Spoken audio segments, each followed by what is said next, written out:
నమస్తే, welcome to 99 TV. 4 రాష్ట్రాలకు సంబంధించిన రెండో దశ సర్వే ఫలితాలని SIS group Shri Atmasakshi survey group carry out చేసింది. చేసిన సర్వే తాలూకు రిజల్ట్స్ కూడా రెండో దశ రిజల్ట్స్ కూడా ఇచ్చింది. మొత్తం 4 రాష్ట్రాల్లో ఊహించినట్టుగానే కొంచెం అటు ఇటుగా ఉన్నప్పటికీ 2 రాష్ట్రాల్లో మాత్రం నిర్దిష్టంగా ఫలితాలు తారుమారు కాబోతున్నాయనే ఇండికేషన్ అయితే ఎస్ఐఎస్ గ్రూప్ ఇచ్చింది.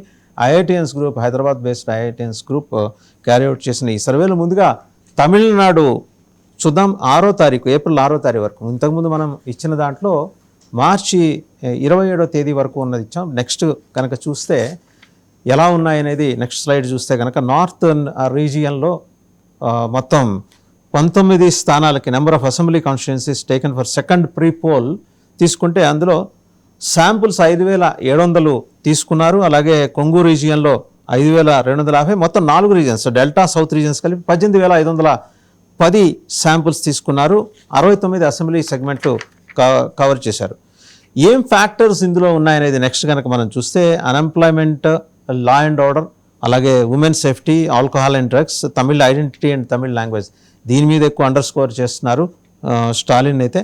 Corruption charges against sitting MLAs, ministers and local leaders, DMK plus wider Reliance ఎలా ఉంది, వీక్నెస్ ఆఫ్ ఏఐడిఎంకే ఎలా ఉంది, టీవీకే ఇంపాక్ట్ ఎలా ఉండబోతుంది అనేది కూడా చెప్పారు. అండ్ నెక్స్ట్ స్లైడ్ కనుక చూస్తే ఓట్ షేర్ ఎలా ఉండబోతోంది అనేది చాలా క్లియర్గా నెక్స్ట్ స్లైడ్లో మనకి కనిపిస్తుంది. డిఎంకే ప్లస్ 41% సెక్యూర్ చేసుకుంటోంది, ఏఐడిఎంకే ప్లస్ 37%. ఇంతకుముందు ఫేజ్ 1లో కనుక చూస్తే 2% ఉన్నది, ఇప్పుడు 4% తేడా ఉంది. సో ఏఐడిఎంకే కూటమి వెనుకబడింది. టీవీకే 16% ఇంటాక్ట్ అంతే మెయింటైన్ చేస్తున్నారు. ఎన్టీకే 4%, అదర్స్ నెగ్లిజిబుల్ 2%. బట్ చెప్పలేం వాళ్ళు ఎలాంటి ఇంపాక్ట్ చూపిస్తారనేది. నెక్స్ట్ స్లైడ్లోకి కనుక వెళ్తే నార్దర్న్ రీజియన్లో మొత్తం 69 సీట్లకి డిఎంకే ప్లస్ అలయన్స్కి, డిఎంకే అలయన్స్కి 38 నుంచి 41 వచ్చే అవకాశం ఉంది. ఏఐడిఎంకే 30 నుంచి 32.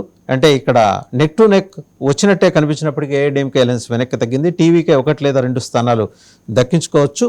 అండ్ కొంగునాడు రీజియన్లో అవుట్ ఆఫ్ 68 అసెంబ్లీ సెగ్మెంట్స్ 32 నుంచి 34 డిఎంకే అలయన్స్కి సెక్యూర్ చేసుకుంటుంది. And AIADMK alliance has little edge here, 34 నుంచి 35 కొంగునాడు రీజియన్లో. డెల్టా రీజియన్లోకి వచ్చేప్పటికి 46 సీట్లకు గాను 35 నుంచి 40 డిఎంకే. సో డిఎంకే చాలా కంఫర్టబుల్గా ఉంది ఇక్కడ. అండ్ ఏఐడిఎంకే చాలా బలహీనంగా ఉంది, 10 to 12 మాత్రమే. సదరన్ రీజియన్లోకి వచ్చేప్పటికి అవుట్ ఆఫ్ 51 సెగ్మెంట్స్ 32 సెగ్మెంట్స్, 30 నుంచి 32 సెగ్మెంట్స్ డిఎంకే అలయన్స్ తెచ్చుకునే పరిస్థితి కనిపిస్తుంటే ఏఐడిఎంకే అలయన్స్ 18 నుంచి 29% మాత్రమే అనేది స్పష్టంగా కనిపిస్తోంది. 18 నుంచి 29 సీట్లు మాత్రమే, చాలా తగ్గింది. అండ్ టీవీకే 2 లేదా 3 సీట్లు అవుట్ ఆఫ్ 234 టోటల్గా చూస్తే 4 రీజియన్స్ మీద 135 నుంచి 147 చాలా క్లియర్ ఎడ్జ్ తోటి డిఎంకే అలయన్స్ పవర్లోకి రాబోతోంది అనేది రెండో దశ ఫలితాలను బట్టి. 6వ తేదీన తీసుకున్న 6వ తేదీతో ముగిసిన రెండో దశ పోలింగ్. ఏఐడిఎంకే కూడా 92 నుంచి 111.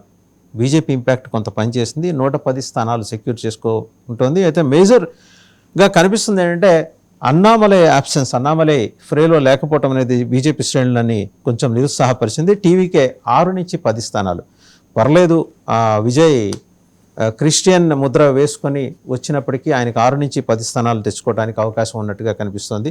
విజయ్ కంటూ సొంత నెట్వర్క్ ఇక్కడ డెవలప్ అయినట్టుగా భావించవచ్చు. బజాజ్ క్యాడర్ అయితే ఆయనకి లేదనేది. నెక్స్ట్ స్లైడ్లో కనుక వెళ్తే కంపారిజన్ ఎలా ఉంది, మొదటి రెండో దశ ప్రీ పోల్ సర్వేలకి ఎస్ఐఎస్ గ్రూప్ చేసిన దాంట్లో టోటల్ అసెంబ్లీ కాన్స్టిట్యుయెన్సీస్ 234 అయితే మ్యాజిక్ 118 డిఎంకే ఎలాగో సెక్యూర్ చేసుకోబోతోంది.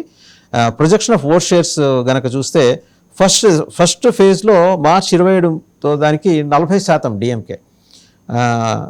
సెకండ్ ఫేజ్కి వచ్చేప్పటికి 41%, 1% పెరిగింది. ఏఐడిఎంకే అలయన్స్ 38% నుంచి 37%, 1% తగ్గింది. టీవీకే 14% నుంచి 16%కి పెరిగింది vote percentage. ఎన్టీకే 4% as it is ఉంది. అదర్స్ పెద్దగా పరిగణలోకి తీసుకోవాల్సిన అవసరం లేదు. And projection of assembly constituencies for పార్టీస్కి వచ్చేప్పటికి ప్రీపోల్ సర్వే 27 మార్చి తీసుకుంటే 119 నుంచి 128 డిఎంకే అలయన్స్కుంటే మొదటి దశలో, రెండవ దశలో 135 నుంచి 147 చాలా వేరియేషన్ ఉంది. అంటే దగ్గర 19 స్థానాలు డిఎంకే అదనంగా గెలుచుకునే పరిస్థితి కనిపిస్తుంది. ఏఐడిఎంకే అలయన్స్ అయితే 108 నుంచి 117 మొదటి దశలో ఇచ్చింది.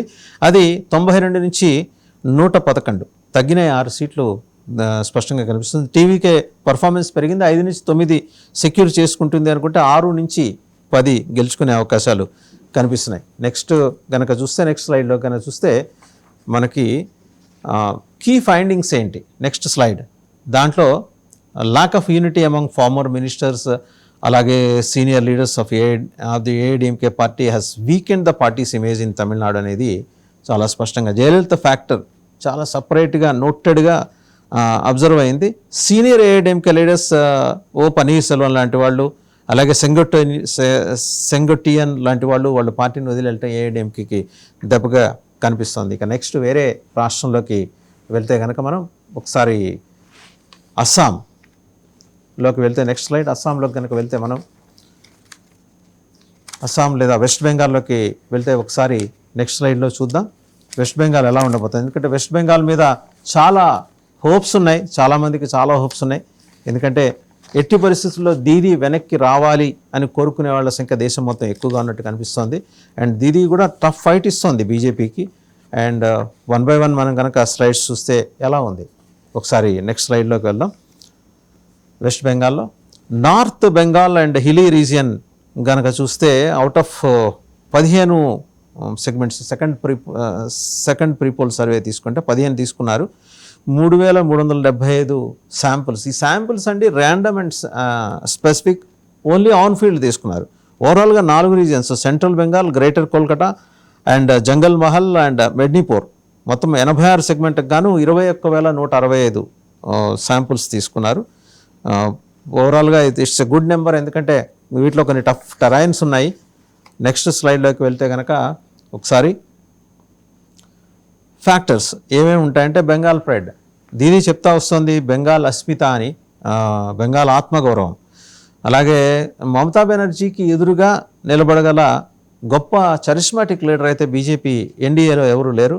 And SIR factor, special intensive revision, law and order, ఈ విషయంలో మమతా బెనర్జీ ప్రభుత్వానికి మాత్రం చాలా తక్కువ మార్కులు లేదా మైనస్ మార్కులు పడతాయి. ఎందుకంటే ప్రతిపక్ష బీజేపీకి చెందిన కార్యకర్తల్ని దారుణంగా కొట్టి పోలీస్ స్టేషన్లోనే తిరిగి పోలీసులే ఇళ్లకు తీసుకెళ్ళి అప్పచెప్పడం అనే దుర్మార్గాలు, అకృత్యాలు పెరిగిపోయాయనేది ఐ విట్నెస్ చెప్తున్నారు. బట్ పోలీస్ అయితే ఇక్కడ కేసు రిజిస్టర్ చేయట్లేదు. నెక్స్ట్ స్లైడ్లోకి వెళ్తే కనుక మనం ఓట్ షేర్ ఎలా ఉంది ఏప్రిల్ 6వ తేదీ నాటికి, second pre poll survey. TMC plus Mamata Banerjee కూడా కొందరికి మరి అలయన్స్లో చేర్చుకుంది కాబట్టి 46.5%. అండ్ కన్సిడరబుల్గా కన్సిస్టెన్సీని మెయింటైన్ చేస్తూ వచ్చారు మమతా బెనర్జీ. బీజేపీ ప్లస్ 41.5%, 5% తేడా. చాలా vast difference. BJP has to struggle lot అనమాట, చాలా స్ట్రగుల్ అవ్వాలి. కాంగ్రెస్ మరీ నెగ్లిజిబుల్ 3.75%. 30 ఏళ్ళు వెస్ట్ బెంగాల్ని అవిచ్ఛిన్నంగా పరిపాలించిన సిపిఎంకి 3%. అదర్స్ 5.25%. అదర్స్లోనే మన చార్మినార్ పార్టీ ఓవైసీ గారు ఉన్నారు. అండ్ ఇంకా 2-3 పార్టీలు పనిచేస్తున్నాయి. ఓవరాల్గా ఏంటంటే టీఎంసీకి క్లియర్ ఎడ్జ్ ఇక్కడ ఉంది. మొన్నటిదాకా నెక్ టు నెక్ అనుకున్న చోట క్లియర్ ఎడ్జ్ ఇక్కడ ఉంది అనేది స్పష్టంగా కనిపిస్తూ వస్తున్న అంశం. నెక్స్ట్ రీజియన్స్ వైజ్ చూస్తే వెస్ట్ బెంగాల్లో నెక్స్ట్ స్లైడ్లో నార్త్ బెంగాల్ అండ్ హిలీ రీజియన్లో 54 సీట్లకు గాను టీఎంసీ 26 నుంచి 28 గెలుచుకునే అవకాశం ఉంది. బీజేపీ 27 నుంచి 30. సో హిలీ రీజియన్లో బీజేపీ పట్టు సంపాదించింది north Bengal. Congress 1, CPM 1. Central బెంగాల్లో 58 సెగ్మెంట్లు ఉంటే 30 నుంచి 38 టీఎంసీ ప్లస్ అంటే TMC alliance. And BJP alliance 26 నుంచి 28, ఇక్కడ తగ్గింది బీజేపీ. అండ్ గ్రేటర్ కల్కటాలో అయితే 126-85 నుంచి అవుట్ ఆఫ్ 126-85 నుంచి 90 తృణమూల్ కాంగ్రెస్ గెలుచుకుంటుంది. అండ్ ఇక్కడ 42 40 నుంచి 42 సీట్లు మాత్రమే. ఇక్కడ గ్రేటర్ కల్కత్తా గురించి మనం చెప్పుకోవాలి. భద్రలో అంటే ఓబీసీ కమ్యూనిటీస్ ఎక్కువ నివసించే ప్రాంతంలో ఓబీసీలకి మమతా బెనర్జీ దన్నుగా నిలబడింది, అండగా నిలబడింది అనే ఒక నమ్మకాన్ని ఆవిడ కల్పించగలిగింది. సో అక్కడ బీజేపీ ఎంత కొట్టుకున్నా సరే 40 నుంచి 42 స్థానాలకి. And this greater Kolkata region is going to play a vital role. రేపు పొద్దున ఈ 1 కోటి మంది ఓట్ల తొలగింపు పూర్తయిందని అధికారికంగా ప్రకటన వస్తే కనుక ఈ నెంబర్ మారచ్చు. 85 నుంచి 90 టీఎంసీ తెచ్చుకోలేకపోవచ్చు. 40 నుంచి 42 వరకు బీజేపీ స్పీడ్ అక్కడితో పోకపోవచ్చు. అండ్ జునాల్ మహల్ అండ్ మెడ్నీపూర్ చూస్తే అవుట్ ఆఫ్ 56 సెగ్మెంట్స్ 30 నుంచి 32 తృణమూల్ కాంగ్రెస్ గెలుచుకుంటోంది alliance. 25-26. So BJP and BJP కూటమి గుడ్ పర్ఫార్మెన్స్ 25-26 అనేది. టోటల్గా 294 గాను 171-188 టీఎంసీ గెలుచుకుంటోంది. 118-126 బీజేపీ పెరిగింది. ఇన్ఫ్యాక్ట్ 100-110 వరకు ఉన్నది, 118-126. ఇది కొంచెం అలార్మింగ్గా అనిపిస్తుంది. ఖచ్చితంగా మమతా బెనర్జీకి. కమ్యూనిస్టులకి 1-3, ప్రత్యేకంగా CPM, not all communist, and కాంగ్రెస్కి 2-6. కాంగ్రెస్ ఇంప్రూవ్ అయినట్టు, ఎందుకంటే 2 దగ్గర ఆగిపోయిన కాంగ్రెస్ని 6 దాకా తీసుకొచ్చే కార్యక్రమం ఆ పార్టీ చేపట్టినట్టు అనుకోవచ్చు. And vote share, projection of vote share for parties ఒకసారి మనం కనుక చూస్తే, ఏది 2 ఫేజుల్లో, ఇంతకుముందు ఫేజ్లో ఎలా ఉంది, ఇప్పుడు ఎలా ఉంది అనేది. ఫస్ట్ ప్రీపోల్ సర్వేలో 27th మార్చి అయిపోయిన దాంట్లో టీఎంసీకి 45.5% టీఎంసీ అలయన్స్కి, అండ్ సెకండ్ ఏప్రిల్ 6 తోటి ముగిసిన దానికి 46.5%, 1% పెరిగింది. ఎన్డీఏకి 40.5% మొదటి ఫేజ్లో ఉంటే ఇప్పుడు 41.5%, ఎన్డీఏకి కూడా పెరిగింది. ఇద్దరు 1% పెంచుకున్న తర్వాత మరి ఇంకా స్టిల్ తృణమూల్ కాంగ్రెస్కి ఎడ్జ్ ఎలా ఉంటుంది అనే అనుమానాలు లేకపోలేదు. అండ్ కాంగ్రెస్కి 3% అప్పట్లో ఉంటే ఫస్ట్ ఫేజ్లో, ఇప్పుడు 3.75% ఓట్ షేర్. సిపిఎం 3.5% నుంచి తగ్గింది 3%, కాంగ్రెస్ పెంచుకోగలిగింది. అదర్స్ 7.5% ఉండేవాళ్ళు ఇప్పుడు 5.25. ఇక అసెంబ్లీ కాన్స్టిట్యూన్సీస్ ఫర్ పార్టీస్ ఇంతకుముందు ఎలా ఉంది, ఫేజ్ 1లో ఎలా ఉంది, ఇప్పుడు ఎలా ఉంది. మార్చి 27 మనం కనుక చూస్తే, ఆ రోజు ఫేజ్ 1లో తృణమూల్ కాంగ్రెస్ అలయన్స్కి 178-198 రావచ్చు అన్నారు. ఇప్పుడు తృణమూల్ కాంగ్రెస్కి 171-180. ఇక్కడ కనుక చూస్తే 10 సీట్లు తగ్గే అవకాశాలు. బట్ స్టిల్ మమతా బెనర్జీకి గ్రేటర్ కల్కట్టా మీద, భద్రలోక్ కమ్యూనిటీస్ మీద కూడా చాలా నమ్మకం ఉంది ఆవిడకు. ఎట్లాగైనా సరే గట్టెక్కిస్తారని చూడాలి. ఎందుకంటే communities wise and Hindu Muslim wise స్పష్టమైన డివిజన్ అయితే అక్కడ కనిపిస్తోంది. ఎన్డీఏకి ఇంతకుముందు 100-110 అనుకుంటే ఇప్పుడు 118-126 పెరిగింది. కాంగ్రెస్ 1తో ఆగిపోయిన కాంగ్రెస్ 2-6 తెచ్చుకోవచ్చు. సిపిఎం 1 లేదా 2 అనుకుంటే 3 దాకా తెచ్చుకునే అవకాశాలు కనిపిస్తున్నాయి. ఇది వెస్ట్ బెంగాల్కి సంబంధించి. ఇంకా నెక్స్ట్ వేరే స్టేట్ కనుక మనం చూస్తే, అస్సాం కనుక చూస్తే, వెస్ట్ బెంగాల్లోనే వర్సెస్ మనం చూడాలి. ఉమెన్, ముస్లిమ్స్, టీఎంసీ పోలరైజేషన్ ఎట్లా ఉందంటే, అలాగే ఓసీస్ 33% దాకా ఉన్నారు. అండ్ అలాగే భద్రలోక్ కమ్యూనిటీస్, ఇవన్నీ స్పష్టంగా ఇందాక ముందు చెప్పుకునే బీజేపీకి ఎక్కువ హిందూ ఓటర్స్ మీద బ్యాంక్ అయింది. అస్సాం సెకండ్ ఫేజ్ కనుక చూస్తే, మొత్తం అవుట్ ఆఫ్ 5 రీజియన్స్ 36 అసెంబ్లీ సెగ్మెంట్స్లో Shri Atmasakshi group survey carry outs in second phase. Upper అస్సాంలో 12 segments, lower Assam 11, and central అస్సాంలో 6, నార్త్ అస్సాంలో 4, బరాక్ వ్యాలీలో 3, మొత్తం 36 సెగ్మెంట్స్లోనూ 10,440 శాంపుల్స్ని వాళ్ళు కలెక్ట్ చేశారు, బోత్ ర్యాండమ్ అండ్ స్పెసిఫిక్. ఇక్కడ ఏం ఫ్యాక్టర్స్ పనిచేస్తున్నాయి అనేది మనం కనుక చూస్తే, నెక్స్ట్ ఇలీగల్ ఇమిగ్రేషన్, అది మేజర్. నెక్స్ట్ స్లైడ్ చూస్తే ఇలీగల్ ఇమిగ్రేషన్ మేజర్ పార్ట్. అక్కడ చొరబాటుదారుల సమస్య ప్రధానంగా కనిపిస్తుంది. అన్ఎంప్లాయ్మెంట్, కరప్షన్, అలాగే rehabilitation, infighting among Congress leaders. Infighting చాలా స్పష్టంగా కాంగ్రెస్ లీడర్స్లో పరస్పర భిన్నాభిప్రాయాలు వ్యక్తం కావటం, పోటీ తత్వం పెరగటం, తర్వాత delimitation factor and direct benefit transfer for women and students by the present government. ఇది ప్రధానంగా పనిచేస్తుంది. No charismatic leader in Congress to fight against the present CM. దురదృష్టం అండ్ విషాదకరం ఏంటంటే, అస్సాంలో టవరింగ్ పర్సనాలిటీస్ ఉండేవారు ఒకప్పుడు కాంగ్రెస్లో. మనం వాళ్ళ పేర్లు చూసుకుంటే బారువా కావచ్చు, తర్వాత తరుణ్ గగోయ్ కావచ్చు, హితేశ్వర్ శైకియా కావచ్చు. ఇప్పుడు పెద్దగా చెప్పుకోవడానికి ఎవరు లేరు. గగోయ్ గారి కుమారుడు గౌరవ్ గొగోయ్, ఆయన కూడా ఒక కాంట్రవర్సీలో ఇరుక్కోవటం, ఇవన్నీ మనకి చూసినవే. నెక్స్ట్ స్లైడ్లో కనుక వెళ్తే, ఎలాంటి ఓట్ షేర్ ఎవరికి ఉండబోతోంది అనేది. NDA plus NDA alliance 46.5% April 6 నాటికి, కాంగ్రెస్ 43% సెక్యూర్ చేసుకుంటోంది. దగ్గర కాంగ్రెస్ అలయన్స్ 3.5% వేరియేషన్ ఇక్కడ కనిపిస్తుంది. అదర్స్ 10.5%. ఇది ఏమాత్రం దీన్ని నెగ్లెక్ట్ చేయడానికి వీల్లేని అంశం. 10.5% వాళ్ళు ఓట్ షేర్ అదర్స్ కొట్టేస్తున్నారు అంటే, రేపొద్దున మారిన డెమోగ్రఫీస్ కారణంగా కాంగ్రెస్కి లాస్ట్ మినిట్ ఛాన్స్ వచ్చినా రావచ్చును కాంగ్రెస్ అలయన్స్కి అనే అనుమానాలు ఉన్నాయి, నమ్మకాలు ఉన్నాయి, అనుమానాలు ఉన్నాయి. సో ఏదైనా చూడాలి. నెక్స్ట్ స్లైడ్లో కనుక వెళ్తే, యాజ్ ఇట్ ఈస్గా యాజ్ ఆఫ్ నవ్ అయితే ఎన్డీఏ కంఫర్టబుల్గానే ఉంది 46.5% అవుతుంది. రీజియన్ వైజ్ చూస్తే అప్పర్ అస్సాంలో 35 సెగ్మెంట్లో ఎన్డీఏ 22 నుంచి 23 గెలుచుకునే అవకాశాలు ఉన్నాయి. కాంగ్రెస్ 13 నుంచి 14 అండ్ లోవర్ అస్సాంలో 44 సెగ్మెంట్స్ గాను 28 నుంచి 29 ఎన్డీఏ అలయన్స్. కాంగ్రెస్ ఇక్కడ కష్టంగా ఉంది, మరి 14 నుంచి 15. సెంట్రల్ అస్సాంలో ఇంకా దిగజారింది కాంగ్రెస్ పరిస్థితి, 19 సెగ్మెంట్కి గాను 14 నుంచి 15 ఎన్డీఏ అలయన్స్ తెచ్చుకునే అవకాశాలు ఉంటే కాంగ్రెస్ 5 to 6 మాత్రమే. నార్త్ అస్సాంలో 15 సెగ్మెంట్స్కి గాను 9 నుంచి 11 ఎన్డీఏ అలయన్స్కి, 4 నుంచి 6 కాంగ్రెస్కి. బరాక్ వ్యాలీలో 13కు గాను 7 నుంచి 8 ఎన్డీఏ కూటమి, 4 నుంచి 5 కాంగ్రెస్ కూటమి. టోటల్ 126 సెగ్మెంట్స్కి గాను 80 నుంచి 86 ఎన్డీఏ గెలుచుకున్నాయి కంఫర్టబుల్గా. మ్యాజిక్ మార్క్ 64 అయితే దానిపైన కనీసం 18 సీట్లు ఎన్డీఏ కూటమి తెచ్చుకునే అవకాశం ఉంది. కాంగ్రెస్ స్పీడ్ 40 నుంచి 46 దగ్గరే, అదర్స్ 6 నుంచి 10 మాత్రమే ఉన్నారు. ఇది ఇప్పుడు రెండో దశ ముగిసిన తర్వాత నెక్స్ట్ స్లైడ్లోకి వెళ్తే కంపారిజన్ చూడాలి. ఒకసారి కంపారిజన్ చూస్తే మార్చి 27తో ముగిసిన మొదటి దశ సర్వేలో ఎన్డీఏ 45% తెచ్చుకుంటే ఇప్పుడు 6వ తేదీన ముగిసిన రెండో సర్వే నాటికి ఎన్డీఏ 46.5%, 1.5% సర్జ్ ఉంది, అక్కడ పెరిగింది. కాంగ్రెస్ 40% ఓట్ షేర్ ఉంటే మార్చి 27 నాటికి ఇప్పుడు 43 పెరిగింది, ఇక్కడ కూడా కాంగ్రెస్ కూడా పెరిగింది. అదర్స్ 15% నుంచి 10.5% ఇక్కడ తగ్గారు. అదర్స్ ఇన్ఫ్లుయెన్స్ అనేది తగ్గింది. అసెంబ్లీ సెగ్మెంట్స్ వైజ్ పార్టీస్ ఎలా ఉన్నాయనేది కనుక చూస్తే 27 మార్చి నాటికి ఎన్డీఏ 76 నుంచి 81 గెలుచుకునే అవకాశాలు ఉన్నాయని చెప్తే ఈరోజు ఆ మార్క్ 80 నుంచి 86 అంటే దగ్గర 7 సీట్లు బీజేపీ అదనంగా గెలుచుకోబోతోంది, బీజేపీ కూటమి. కాంగ్రెస్ 45 నుంచి 50 గెలుచుకుంటుందని మార్చి 27 నాటి లెక్క అయితే ఇప్పుడు అది 40 నుంచి 46. సో పడిపోయింది, ఒక 4-5 సెగ్మెంట్స్ తక్కువగా ఉంది.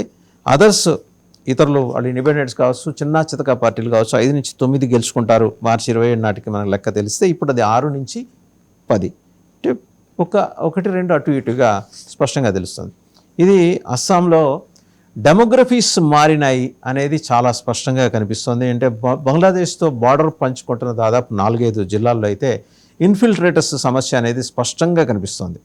అక్కడి నుంచి జమాతే ఇస్లామీ సపోర్ట్ తోటి ఇక్కడికి దిగుమతి అయిన ఇస్లామిక్ ఛాందస్వాద ముఠాలు ప్రాపగేట్ చేసిన తర్వాత వాళ్ళ పాపులేషన్స్ని అక్కడి నుంచి ఇటు డంప్ చేసిన, అది బోర్డర్ దాటించి డంప్ చేసిన, ఇప్పుడు ఆ ఓట్ల మీద కూడా కొంత పెద్ద ఎత్తున చర్చ జరుగుతోంది. బెంగాల్లో దీదీకొండ సమస్య కూడా అదే, చొరబాటుదారులందరూ ఓట్లు ఆవిడ ఉంచేయాలంటుంది. అక్కడేమో 1 కోటి ఓట్లు తొలగించే అవకాశం ఉంది. యాజ్ ఆఫ్ నౌ ఏంటంటే అఫీషియల్గా 58 లక్షలు మాత్రమే తొలగించారు. ఇంకొక 42 ఇంకా 32 లేదా 40 లక్షల ఓట్లు తొలగించే అవకాశం ఉంది. సరే, ఫైనల్గా వచ్చినప్పుడు ఆ ఓటు సంఖ్య గురించి మాట్లాడుకోవచ్చు. నెక్స్ట్ కనుక మనం చూస్తే కేరళ ఫైనల్గా ఎలా ఉండబోతుంది అనేది ఇట్స్ క్వైట్ ఇంట్రెస్టింగ్. చాలా చిన్న state Kerala, but thickly density అంటే అకాడమిక్ డెన్సిటీ ఉన్న స్టేట్, అత్యధిక మంది విద్యావంతులు ఉన్న స్టేటు కేరళ. రిజల్ట్ మనం ఒకసారి వెరిఫై చేస్తే కనుక నెక్స్ట్ స్లైడ్ చూస్తే ఏ పార్టీ పరిస్థితి ఎలా ఉంది, ఏ కూటమి ఎలా ఉంది. UDF and LDF. సంప్రదాయంగా కేరళకి ఒక అలవాటు ఉంది, ఈసారి ఎల్డిఎఫ్ లెఫ్ట్ డెమోక్రటిక్ ఫ్రంట్ని గెలిపిస్తే వచ్చేసారి యూడిఎఫ్, బట్ పినరయి విజయన్ దాన్ని బ్రేక్ చేసి రెండోసారి కూడా ఆయనే వచ్చారు. ఇప్పుడు హ్యాట్రిక్ కొట్టాలనుకుంటున్నారు. సరే, మొత్తానికి ఏంటంటే 42 కాన్స్టిట్యుయెన్సీని రెండో ఫేజ్లో చూశారు. చూస్తే దాంట్లో political demography, voting trends, swing analysis, assembly wise performance, ఇవన్నీ కూడా స్పష్టంగా ఇవన్నీ మ్యాటర్ కాబోతున్నాయి. సెకండ్ ప్రీపోల్ సర్వేలో 11,250 శాంపుల్స్ సేకరించారు 42 అసెంబ్లీ సెగ్మెంట్లో. Time frame of second poll అంటే 28 మార్చి నుంచి 3 ఏప్రిల్ వరకు చేశారు. దీంట్లో కనుక చూస్తే ప్రైస్ రైస్, ఇక్కడ ఫ్యాక్టర్స్ ఏమి ఉండబోతున్నాయి నెక్స్ట్ స్లైడ్లో మనం చూడొచ్చు. ప్రైస్ రైస్, అన్ఎంప్లాయ్మెంట్ చాలా స్పష్టంగా ఇంతకుముందు సురేష్ కొచెటిల్ గారితో చేసిన షోలో కూడా వారు స్పష్టంగా చెప్పారు. ఆయన కేరళ నుంచి, నేటివ్ ఆఫ్ కేరళ, చాలా క్లియర్గా చెప్పారు. ఇండస్ట్రియల్ డెవలప్మెంట్ లేకపోవడం అనేది కేరళైట్స్ని అక్కడి నుంచి మైగ్రేషన్కి దారి తీసేలా చేస్తుంది. అండ్ ఆల్కహాల్ ఇజం చాలా ఎక్కువ ఉంది, డ్రగ్స్ ఇంపాక్ట్ కూడా ఉంది, corruption charges the present government, infighting ఉంది ఐఎన్సీలో, Christian and Muslim voting matter కాబోతోంది, anti incumbency of present government అనేది స్పష్టంగా కనిపిస్తుంది. శబరిమల గోల్డ్ థెఫ్ట్, శబరిమలలో అయ్యప్ప స్వామి బంగారం చోరీ ఘటన అనేది హిందువులు ఓటింగ్ని ప్రభావితం చేయబోతోంది అనేది and communal polarisation BJP vote share కూడా ఈసారి గణనీయంగా పెంచుకుంటుంది. ఒకసారి ఇప్పుడు ఎలా ఉండబోతోంది ఓట్ షేర్ అనే దాని దగ్గరికి వస్తే కనుక నెక్స్ట్ స్లైడ్లో ఎల్డీఎఫ్ కూటమికి 39.5%, పినరయి విజయన్ నేతృత్వంలోని ఎల్డీఎఫ్ కూటమికి. యూడీఎఫ్ కాంగ్రెస్ పార్టీ ఉంది, ముస్లిం లీగ్ ఉంది, ఇంకా ఇతరత్ర చిన్న 41.5%, అంటే దగ్గర 2% తేడా కనిపిస్తుంది. బీజేపీ 15% ఓట్ షేర్ తెచ్చుకోవటం అనేది ఈసారి ఇక్కడ ప్రధానంగా చెప్పుకోవాల్సిన అంశం. ఎందుకంటే తిరువనంతపురం అండ్ కాసరగడ ఈజ్ అబట్టింగ్ కర్ణాటక, మ్యాంగ్లూరుని ఆనుకొని ఉంటుంది. అక్కడ డెమోగ్రఫీస్ చాలా బలంగా మారినాయి. ముస్లిం పాపులేషన్ తక్కువగా ఉండటం ద్వారా చాలా బలంగా దాన్ని ఐడెంటిఫై చేసిన ముస్లిం లీగ్ ఏం చేసిందంటే ఇతర రాష్ట్రాల నుంచి ముస్లిమ్స్ని తీసుకొచ్చి అక్కడ చిన్న చితక వృత్తులు ఎంగేజ్ చేయడం ద్వారా దాని డెమోగ్రఫీ మారిపోయింది. అస్సాంలో హిమంతు బిశ్వ శర్మ ఆయన వ్యక్తం చేస్తున్న అభిప్రాయం కానీ, కేరళలో నిజానికి ఇప్పటికే చోటు చేసుకున్న వాస్తవం కానీ రెండు ఒకటే. డెమోగ్రఫీస్ చేంజ్ కాబోతున్నాయి, అయినాయి కూడా చాలా చోట్ల. కొన్ని చోట్ల హిందూ మెజారిటీ ఉన్న సెగ్మెంట్లు ఇవాళ అవి ముస్లింల చేతిలోకో క్రిస్టియన్స్ చేతిలోకో వెళ్ళిపోవటం, అక్కడ హిందువులు కంటెస్ట్ చేసినా గెలవలేని పరిస్థితి ఏర్పడటం అనేది కేరళలో స్పష్టంగా కనిపిస్తున్న పరిస్థితి. సో బీజేపీ 15% ఓట్ షేర్ తీసుకుని ఏం చేయబోతోందండి? చాలామందికి అనుమానాలు ఉన్నాయి, బీజేపీ నిజంగా ఏమైనా చేయగలరా అని. బీజేపీ తను గెలవలేకపోవచ్చు కానీ ఎల్డీఎఫ్ విజయ అవకాశాలను మాత్రం చాలా బలంగా దెబ్బతీస్తోంది అనేది అటు కాంగ్రెస్ కానీ ముస్లిం లీగ్ కానీ సంబరపడుతున్న అంశం. సరే, ఒకసారి రీజియన్స్ వైజ్ చూద్దాం. నార్దర్న్ రీజియన్లో చూస్తే కనుక అవుట్ ఆఫ్ 48 సెగ్మెంట్స్ ఎల్డీఎఫ్ కూటమికి 16 ఇస్తే యూడీఎఫ్కి 30. ఇక్కడ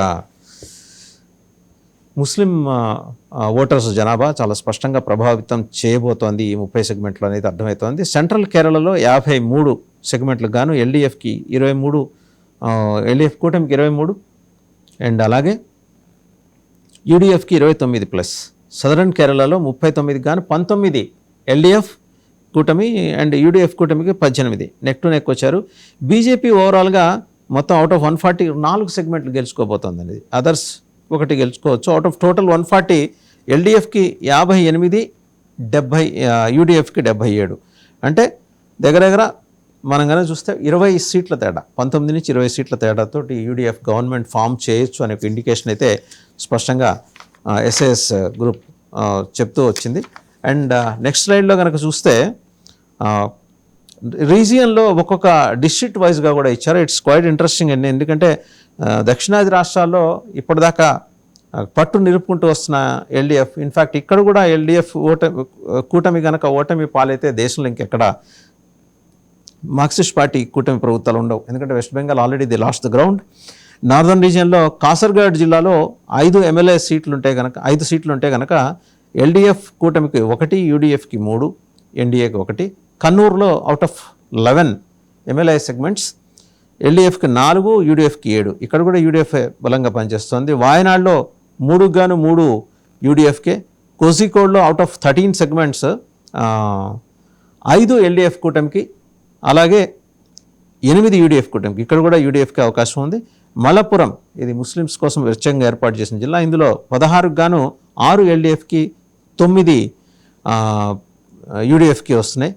పర్లేదు, ఎల్డీఎఫ్ ఇక్కడ గట్టి పోటీనే ఇచ్చింది. బట్ అదర్స్ ఒకటి అంటున్నారు. అవుట్ ఆఫ్ అంటే నార్దర్న్ రీజియన్లో ఉన్న 48 సెగ్మెంట్లో 16 ఎల్డీఎఫ్కి అయితే యూడీఎఫ్కి 30. నార్దర్న్ రీజియన్లో ఎల్డీఎఫ్ బాగా వెనపడింది. కేరళ నార్దర్న్ రీజియన్లో ఎన్డీఏ 1 సీటు గెలుచుకుంటుంది. సెంట్రల్ రీజియన్లో పాలక్కాడ్, త్రిశూర్, ఎర్నాకుళం, ఇడుక్కి, కొట్టాయం. పాలక్కాడ్లో 12 గాను 7 ఎల్డీఎఫ్ తెచ్చుకునే అవకాశం ఉందంటున్నారు. యూడీఎఫ్కి 5 అండ్ త్రిశూర్లో 13 గాను 5 ఎల్డీఎఫ్, యూడీఎఫ్కి 7. ఇక్కడ ఎల్డీఎఫ్కి గణనీయంగా సీట్లు తగ్గిపోవడానికి గల కారణం ఏంటంటే హిందూ ఓటింగ్ ఈసారి ఎల్డీఎఫ్కి దూరంగా నిలబడింది. ఎర్నాకుళంలో అవుట్ ఆఫ్ 14 సెగ్మెంట్స్ 6 ఎల్డీఎఫ్కి, 8 ఏమో యూడీఎఫ్కి వచ్చే అవకాశాలు ఉన్నాయి. ఇడుక్కిలో 5 గాను 2 ఎల్డీఎఫ్కి, 3 యూడీఎఫ్కి. కొట్టాయంలో ఉన్న 9 సెగ్మెంట్స్లో ఎల్డీఎఫ్కి 4, యూడీఎఫ్కి 5. ఓవరాల్గా ఈ సెంట్రల్ రీజియన్లో 53 అసెంబ్లీ సీట్లు ఉంటే 23 ఎల్డీఎఫ్, 29 యూడీఎఫ్ గెలుచుకుంటున్నాయి. 1 ఎన్డీఏ గెలుచుకుంటుంది. నార్దర్న్ రీజియన్లో 1, సెంట్రల్ రీజియన్లో 1 బీజేపీ గెలుచుకుంటుంది, అంటే ఎన్డీఏ కూటమి అనుకోవచ్చు. సదరన్ రీజన్కి వచ్చేప్పటికి 4 జిల్లాలు ఉన్నాయి. అలపుజా అండ్ పతనంతిట్ట, కొల్లాం, తిరువనంతపురం. సో అలపుజాలో 9కి గాను 5 ఎల్డీఎఫ్, 4 యూడీఎఫ్. అలాగే పతనంతిట్టలో 5కి గాను 2 ఎల్డీఎఫ్, 3 యూడీఎఫ్. కొల్లాంలో 11 సీట్లు ఉంటే ఎల్డీఎఫ్కి 6, యూడీఎఫ్కి 5.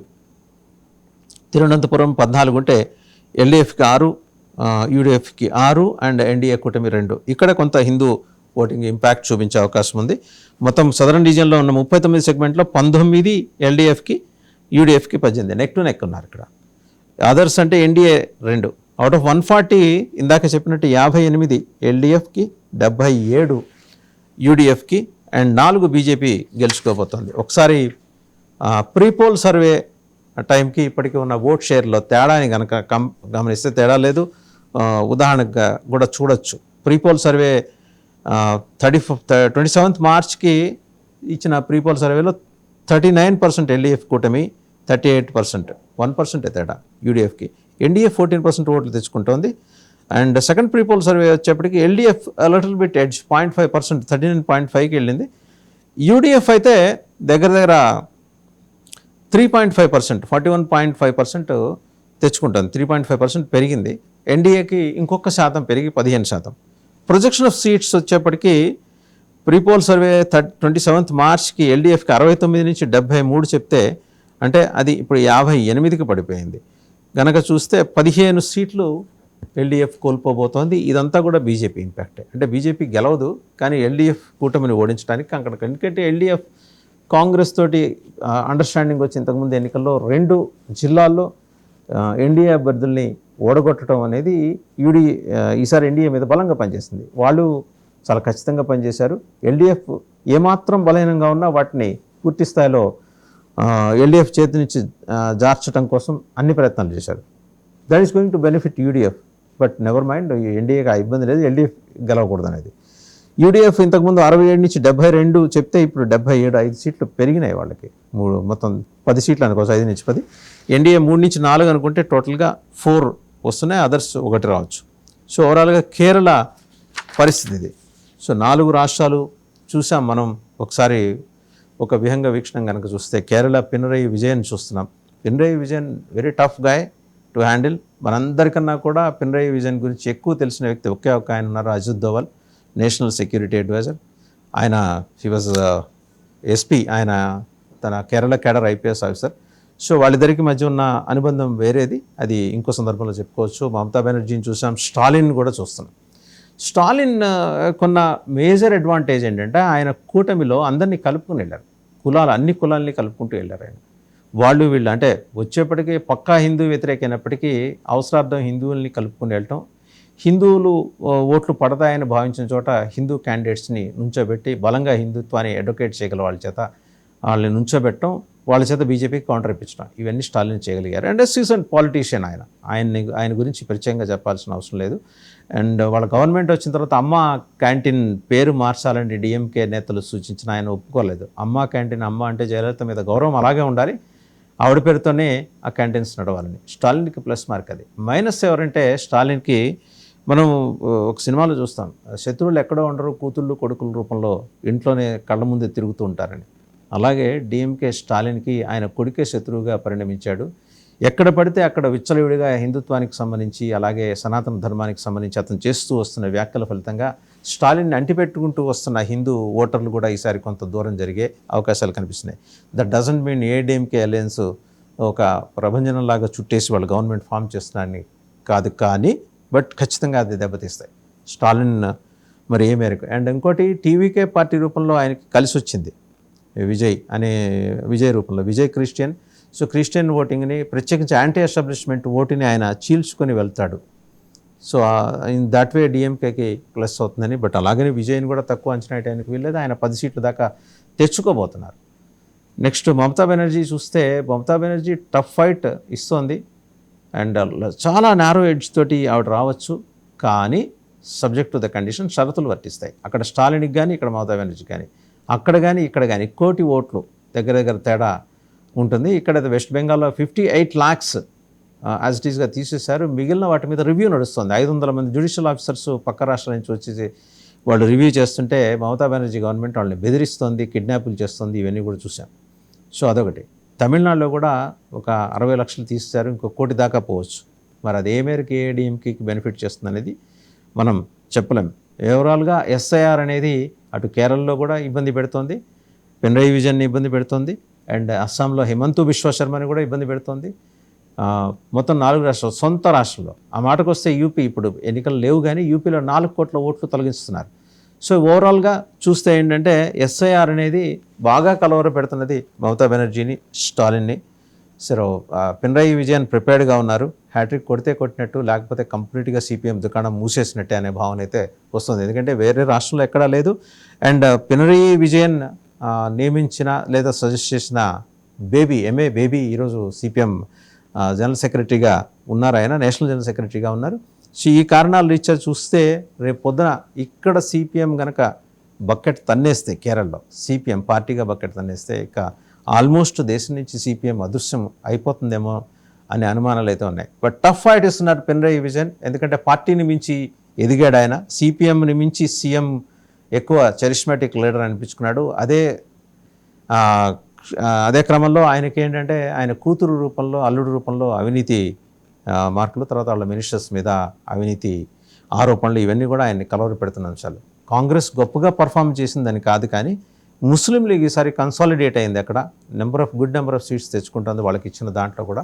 సో ముస్లిం లీగ్ మీద అనివార్యంగా బ్యాంక్ అయ్యే పరిస్థితి ముస్లిం లీగ్ తీసుకొస్తుంది.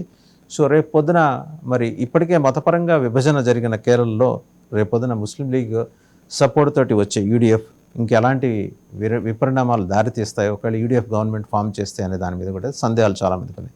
సో ఓవరాల్గా ఏంటంటే ఎస్ఐఎస్ గ్రూప్ ఇచ్చిన సర్వే ఇది. ఈ అవుట్కమ్ ఫేజ్ 1 చూసాం, ఫేజ్ 2 చూసాం.